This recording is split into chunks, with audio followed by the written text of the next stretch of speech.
आज 13 जुलाई 2026 है। दिन है मंडे का, सोमवार का दिन है। मेरा नाम है प्रदीप शुक्ला और ये वीडियो सिर्फ एजुकेशनल पर्पज़ है। ना मैं कोई भी स्टॉक खरीदने की सलाह देता हूँ और ना ही बेचने की। आप जिस भी कंपनी के शेयर को खरीदना, खुद रिसर्च करना, एनालाइज करना, अपने फाइनेंशियल एडवाइजर की राय लेना, तब जाकर ये अपने पैसे को किसी भी कंपनी पे लगाना। आज का मार्केट बंद हो चुका है, 3:30 बजे से ऊपर हो चुके हैं। मैं आज बात करने वाला हूँ एक लॉन्ग टर्म स्टॉक के बारे में। ये कंपनी अपने शेयर होल्डर्स को लॉन्ग टर्म में रिटर्न तो अच्छा खासा दे ही रही है, साथ ही साथ डिविडेंड भी अच्छा दे रही है।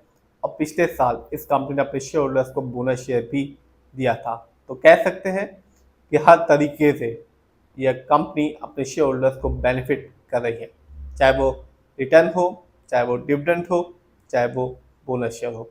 इस कंपनी का नाम है BSE, यानी कि बॉम्बे स्टॉक एक्सचेंज। और मुझे इस कंपनी का जो स्टॉक है वो काफ़ी अच्छा लगता है, क्योंकि ये कंपनी हर एक तरीके से अपने शेयर होल्डर्स को रिटर्न देने की, बेनिफिट करने की कोशिश कर रही है। यदि बात करें BSE के बारे में, तो मुझे नहीं लगता कि मुझे ज़्यादा बताने की ज़रूरत है BSE के बारे में। एक्सचेंज है इंडिया का।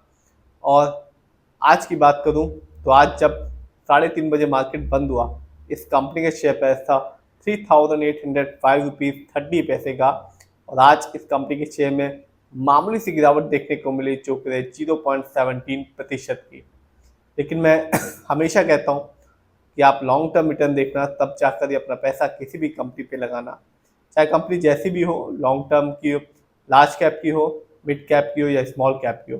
यदि बात करें BSE की, तो आप देख सकते हैं जब मार्केट डाउन था, जब मार्केट लाल था, इस कंपनी ने अपने शेयर होल्डर्स को बिल्कुल भी निराश नहीं किया है रिटर्न के मामले में, क्योंकि इस कंपनी ने एक साल में 56% का रिटर्न निकाल के दिया। बहुत ही शानदार कहा जाएगा, क्योंकि मार्केट अधिकतर समय डाउन था, फिर भी इस कंपनी ने अपने शेयर होल्डर्स को बिल्कुल मायूस नहीं किया। 56% का रिटर्न निकाल के दिया एक साल में। यानी आज से ठीक एक साल पहले BSE का शेयर प्राइस था 2474 रुपीज़ का, जो आज के दिन है 3805 रुपीज़ 30 पैसे का। तो जिससे भी एक साल पहले इस कंपनी पैसा लगाया होगा और एक साल तक वेट किया होगा, उसे कंपनी ने एक अच्छा खासा रिटर्न निकाल के दिया है। यदि बात करें और देखें 5 साल को, तो यहाँ इस कंपनी ने अपने शेयर होल्डर्स को माला माल किया, क्योंकि 5 साल में इस कंपनी का जो रिटर्न था वो था 3311% का। यानी आज से ठीक 5 साल पहले इस कंपनी के शेयर प्राइस था 135 रुपये का, जो आज के दिन है 3805 रुपीज़ 30 पैसे का।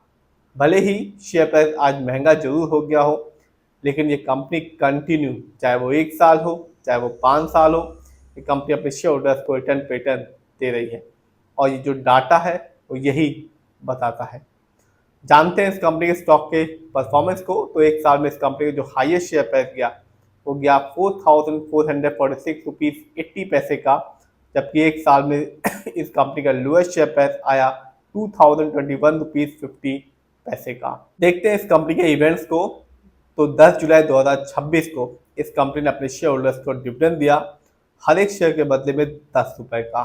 तो इसके बाद भी इस कंपनी के शेयर की एक अच्छी खासी क्वांटिटी रही होगी, उसे एक अच्छा खासा डिविडेंड का अमाउंट देखने को मिला होगा। ये तो बात है इस साल की।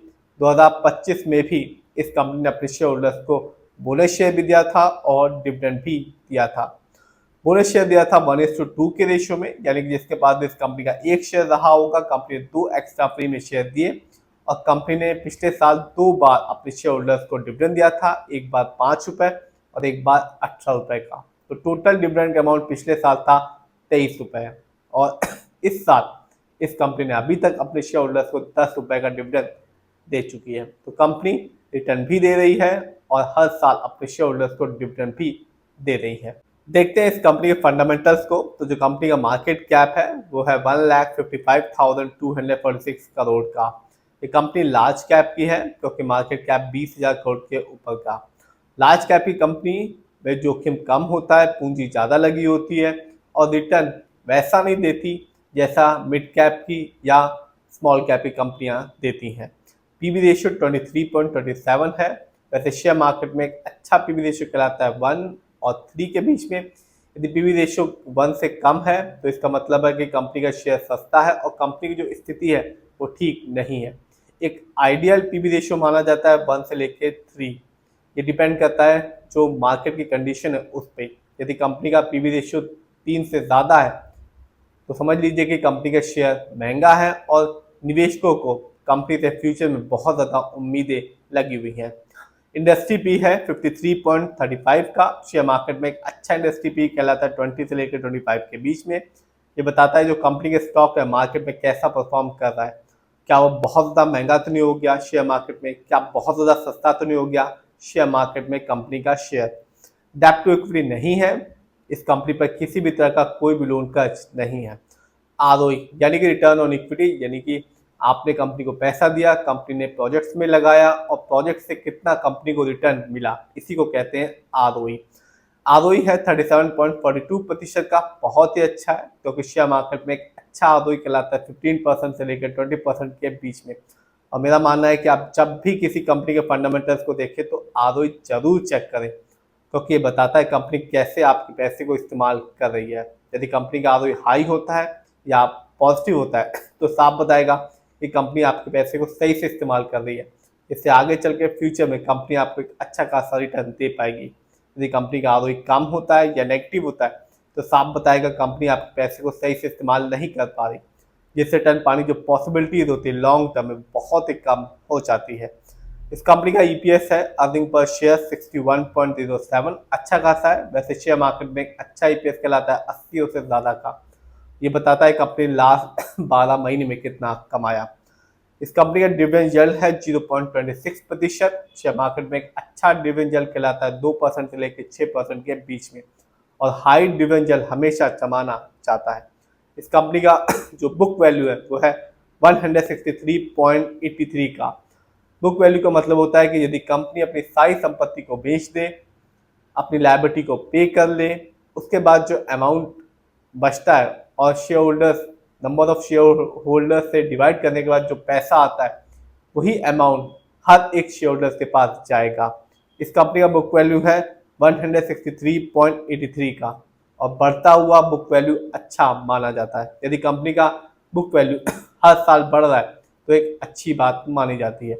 इस कंपनी का फेस वैल्यू है 2। फेस वैल्यू का मतलब होता है कि जब कंपनी ने पहली बार अपने शेयर को लॉन्च किया था तब उसकी कीमत कितनी थी।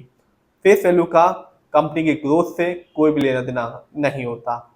जानते हैं इस कंपनी के फाइनेंशियल कंडीशन को, तो मार्च क्वार्टर में इस कंपनी का रेवेन्यू रहा 1630 करोड़ का, जबकि 2025 में इस कंपनी का ईयरली रेवेन्यू था 3236 करोड़ का। प्रॉफिट मार्च क्वार्टर में इस कंपनी का प्रॉफिट रहा 795 करोड़ का, जबकि 2025 में इस कंपनी का ईयरली प्रॉफिट था 1317 करोड़ का। जानते हैं बीएससी में किसका कितना पैसा लगा हुआ है, तो साफ है रिटेलर्स यानी कि हम लोग का पैसा इस कंपनी में लगा हुआ है 55.48% का। और रीजन भी साफ है क्योंकि कंपनी हर साल अपने शेयर होल्डर्स को एक अच्छा रिटर्न दे रही है, साथ ही साथ डिविडेंड भी दे रही है और बोनस शेयर भी दे रही है। एफआईआई यानी कि विदेशी निवेशक जैसे कि foreign bank, foreign insurance company, asset management company, FII की होल्डिंग है 19.42% की। डीआईआई यानी कि डोमेस्टिक इंस्टीट्यूशन जैसे कि बैंक, इंश्योरेंस कंपनी, उनका पैसा इस कंपनी में लगा हुआ है 12.57% का। और म्यूचुअल फंड जिनका पैसा इस कंपनी में लगा हुआ है 12.52% का। तो इस कंपनी का हर चीज़ बहुत ही अच्छा है, चाहे वो शेयर होल्डिंग पैटर्न हो, फाइनेंशियल हो, फंडामेंटल हो या रिटर्न देने की बात हो। रिटर्न में तो कंपनी बहुत ही अच्छा रिटर्न निकाल के दे रही है लॉन्ग टर्म में, और एक साल में भी इस कंपनी ने अपने शेयर होल्डर्स को बिल्कुल निराश नहीं किया। साथ ही साथ बोनस शेयर भी दे रही है और डिविडेंड भी दे रही है। फिर भी आप जिसमें पैसा लगाएं खुद रिसर्च करें, एनालाइज करें, अपने फाइनेंशियल एडवाइजर की राय लें, तब जाकर ये अपने पैसे को शेयर मार्केट में लगाएं।